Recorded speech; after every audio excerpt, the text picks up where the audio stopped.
Falo em nome do Sindicato Nacional dos Peritos Criminais Federais. A pertinência temática de nossa intervenção vem da Resolução 23.550, editada pelo TSE, que indica quais são as instituições competentes a participar do processo antecipado de fiscalização e auditoria dos programas de computador que compõem a urna. Dentre essas instituições está o Supremo Tribunal Federal e também está o Departamento de Polícia Federal, dentro do qual os peritos criminais federais com especialização em informática são aqueles que têm habilidade para interferir. E o fizeram. Participaram do teste público de segurança do sistema eletrônico de votação. Teste esse que foi composto, talvez, pelos maiores nomes da computação do Brasil. E o resultado foi que esses profissionais conseguiram, sim, encontrar diversos vícios, diversas falhas no sistema eletrônico de votação. A título de exemplo, conseguiram esses profissionais fazerem ataques ao sistema de inicialização da urna, conseguiram gerar um boletim de urna falso, conseguiram também obter a chave criptográfica da urna, conseguiram ainda, e o que é mais grave, recuperar a ordem do RDV, que é o Registro Digital do Voto, e é o que garante o sigilo do voto, e, portanto, conseguiram identificar qual era o primeiro, o segundo, o terceiro voto de cada um dos eleitores. Senhor presidente, senhor me permite?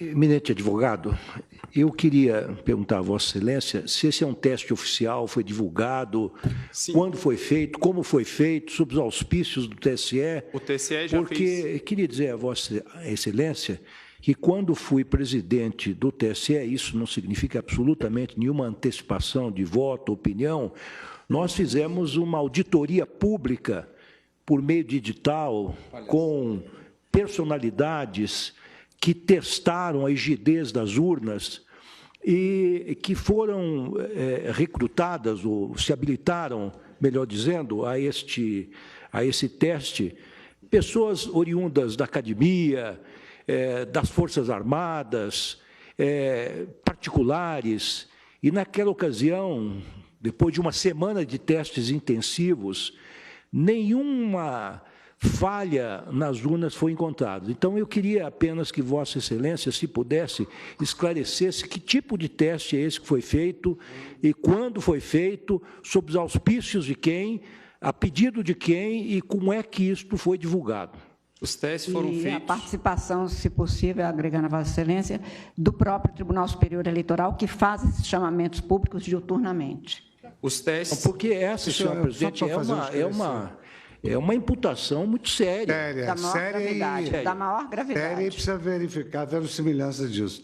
Eu estou impedido, senhor presidente, que eu formulei um pedido das informações, mas eu queria apenas esclarecer que há menos de um mês foi realizado o último teste. Isso. Todos os processos eleitorais são feitos. E eu queria saber se foi nesse teste que o... Teste de 2017 e de 2016. Sim. Agora, principalmente foi encontrado pelo... tribuna é um dever do advogado. Pelo grupo G4, que é o grupo do advogado Peixinho, do perito Peixinho, pelo grupo também do professor Diego Aranha, da Unicamp, e também pelo grupo do professor Dourado Rezende.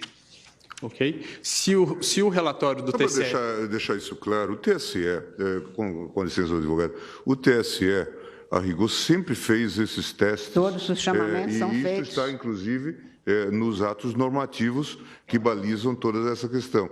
E houve, de fato, e o tribunal sempre chamou, na verdade, chama os melhores hackers, os melhores peritos, para fazerem esse teste em nome da segurança do sistema. E depois faz o reteste, de modo que isto, neste caso, inclusive, o tribunal reconheceu o trabalho do professor Diego Aranha, que conseguiu progresso, mostrou falhas e depois houve a reprogramação. De modo que isso é absolutamente normal e só mostra a seriedade com que o TSE tem-se havido nesse tipo de matéria. É absolutamente rotineiro isso que se faz. Mas só para efeito de... É que eu essa é uma agradeço afirmação até que está sendo feita da tribuna, é muito séria. O questionamento do ministro Lewandowski, exatamente porque talvez as pessoas não saibam que estes testes são feitos a cada período, publicamente, com chamamento público e dado a público, inclusive, todas as informações relativas,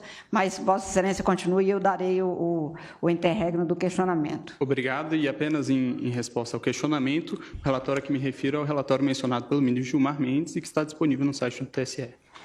A minha indagação, o último reteste feito é de 2018, esses 2017. dados? 2017. 2016, 2009, 10, 16 e 17.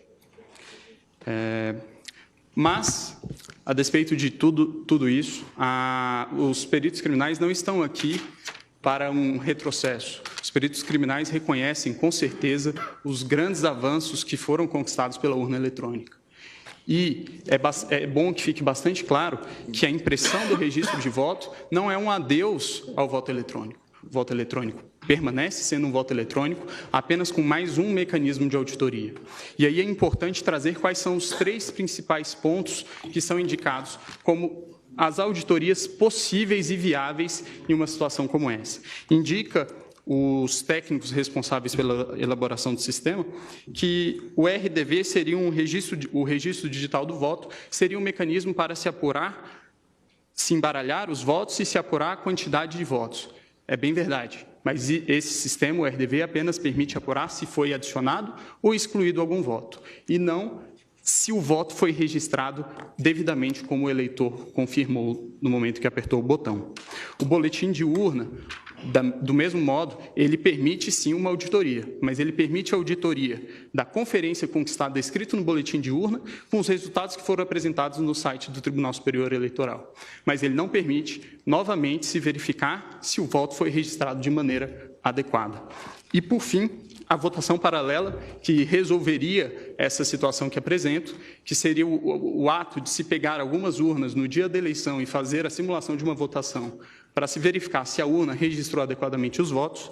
Elas, segundo informações do professor Pedro Dourado Rezende, na audiência pública realizada no Congresso Nacional, não seriam suficientes para isso, porque qualquer programador com pouco tempo e poucas linhas no código-fonte conseguiria programar o sistema para que ele identificasse que o registro biométrico está sendo dispensado com um percentual acima do normal e para que, portanto, os vícios não surgissem nesse teste. Então, o professor, não vou ler por conta dos 8 minutos que me foram limitados, qual é o posicionamento do professor.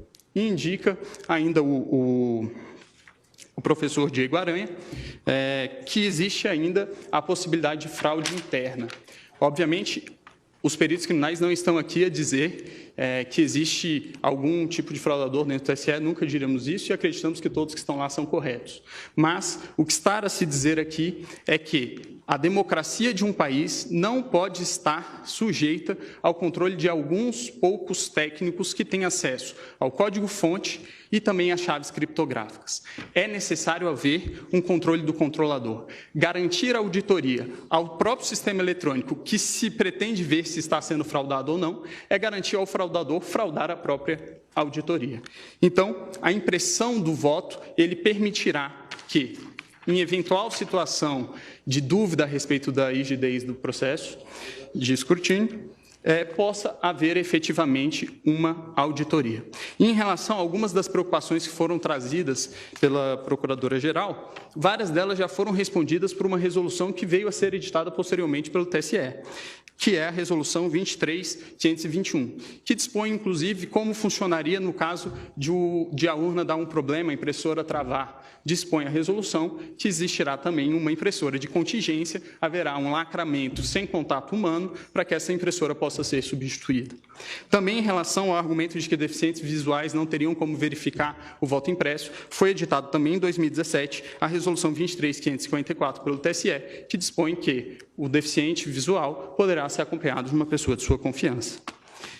Sobre o risco também de que, durante uma pane da impressora, o fiscal de urna poderia chegar e ver qual é o voto daquela pessoa que está dentro da cabine. Esse argumento também não me parece bastante plausível, tendo em vista que a urna eletrônica também pode travar com a sua tela congelada e também um fiscal de urna teria que entrar para trocar pela urna de contingência. O Brasil, excelentíssimos ministros, é o último país que ainda adota o sistema DRE sem o VIVPET. O VIVPET é exatamente isso que nós estamos falando, que é a impressão do registro.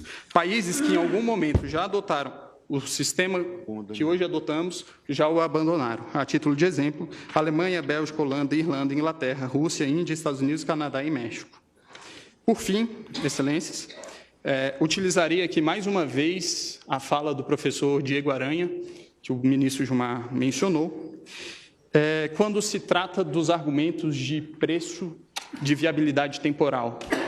E aí eu vou tomar a liberdade de ler nesses meus últimos minutos. Diz o professor: é inegociável a existência de um registro físico para fins de transparência. Em situações de vitórias cada vez mais apertadas, não se pode ter dúvida sobre o resultado correto das apurações. Sobre a questão orçamentária, eu gostaria de finalizar dizendo que a possibilidade de auditoria de uma eleição não deveria ter preço. Esse é o requisito de qualquer eleição, provar para os participantes que o resultado é acurado e honesto. Isso não deveria ser negociável. A discussão, se não é possível acomodar no sistema atual brasileiro, para que ele possa ser transparente, inverte completamente a sequência lógica das coisas. Transparência é um requisito. E ainda em relação ao preço, são vários os exemplos que podem ser encontrados na rede mundial de computadores de gastos semelhantes com coisas que, acredito eu, não tragam tantos benefícios à democracia do país. A título de exemplo, o governo federal gastou 800 milhões de reais em publicidade no ano de 2017. O valor estimado para a impressão do voto, é de 2 bilhões de reais. Por fim, inexiste inconstitucionalidade no dispositivo. O dispositivo, a nosso ver, apenas torna mais constitucional o estado de coisas constitucional que já existe, e é nesse sentido que os peritos criminais federais requerem que seja julgado improcedente os pedidos da inicial. Agradeço a atenção de todos.